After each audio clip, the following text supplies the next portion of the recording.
Le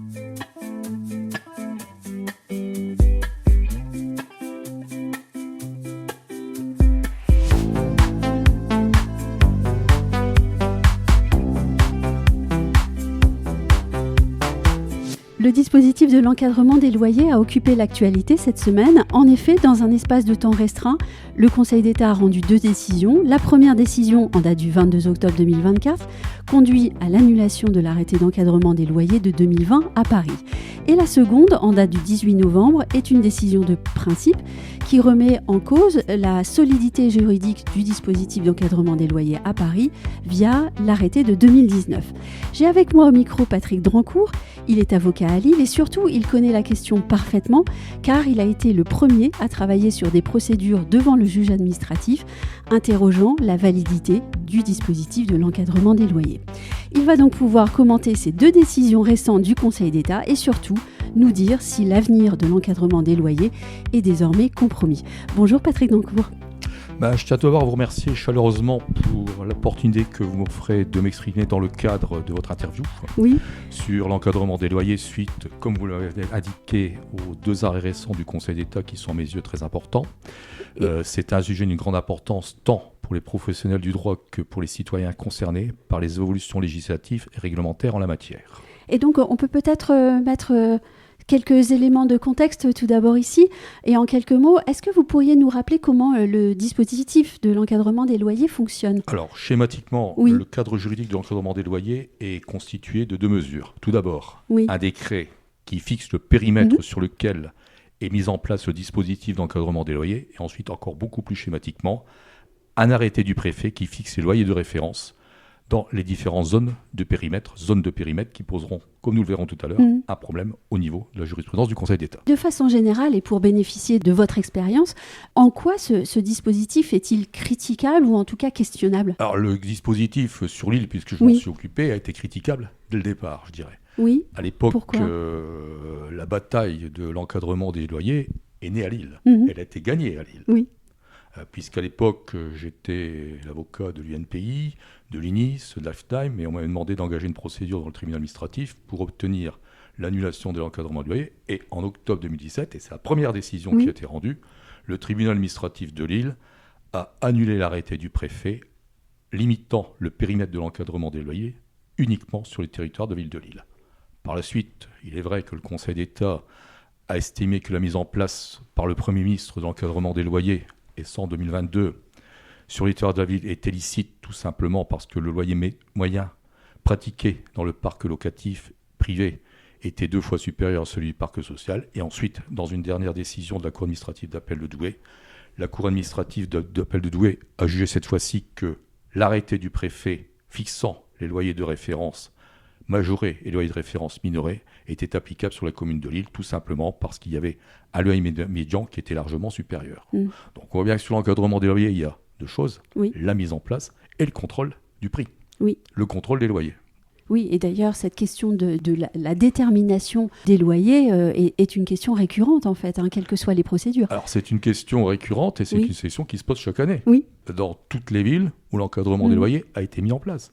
Et là, je dirais, ce qui est important maintenant, c'est les 2 décisions qui ont été rendues par le Conseil d'État récemment, en octobre et en novembre. Justement, puisque j'ai évoqué ces 2 décisions dans l'introduction, donc 2 arrêts tout récents du Conseil d'État, est-ce que vous pourriez nous dire, pour l'une et l'autre décision, quelles sont les conséquences directes et concrètes pour les propriétaires et les locataires, mais aussi intellectuellement parlant, si je peux m'exprimer ainsi, sur le dispositif ? Alors, ce que je veux dire, c'est que ces 2 décisions d'octobre et novembre, elles sont un petit peu différentes au niveau des moyens d'annulation qui ont été opérés sur le montant des loyers.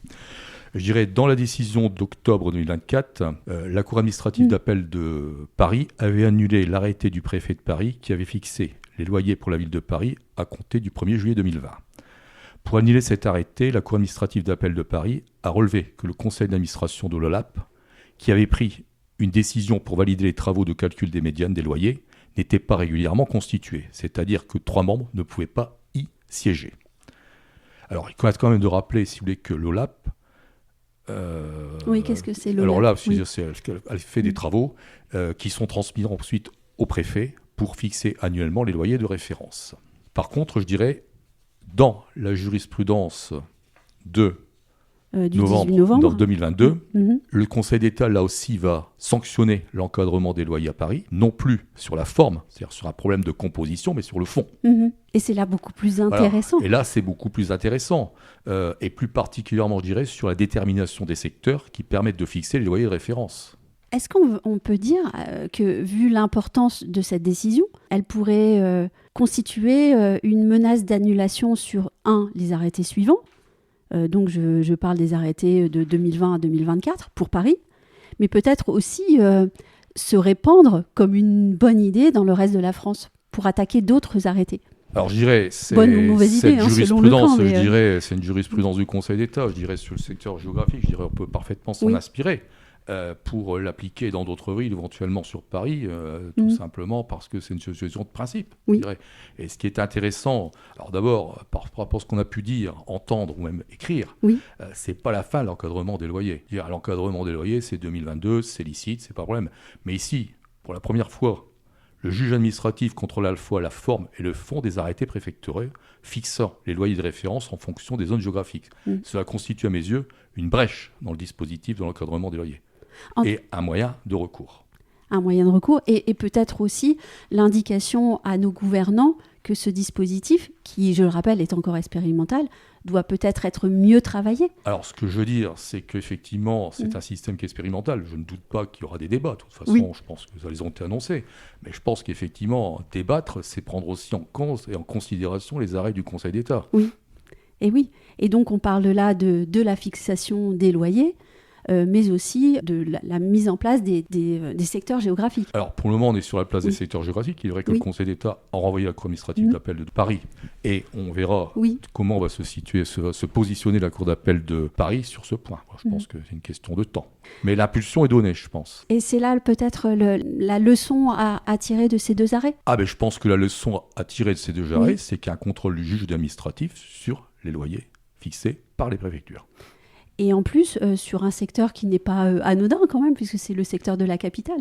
Qui est l'un des plus grands secteurs, je dirais, géographiques en matière immobilière. Voilà. Mais c'est pas anodin, je dirais, c'est une première, et je dirais, ça fixe le cadre de la jurisprudence du Conseil d'État. Oui, on peut s'attendre à d'autres décisions au fil des arrêtés qui auront été attaqués. Je pense que si on devait reporter à nouveau le combat, c'est certain qu'on l'amènerait dans le fil de droit de la jurisprudence du Conseil d'État. Je dirais certes, les premiers débats sur le principe de l'encadrement des loyers, le Conseil d'État a été clair, net et précis, c'est légal, c'est licite.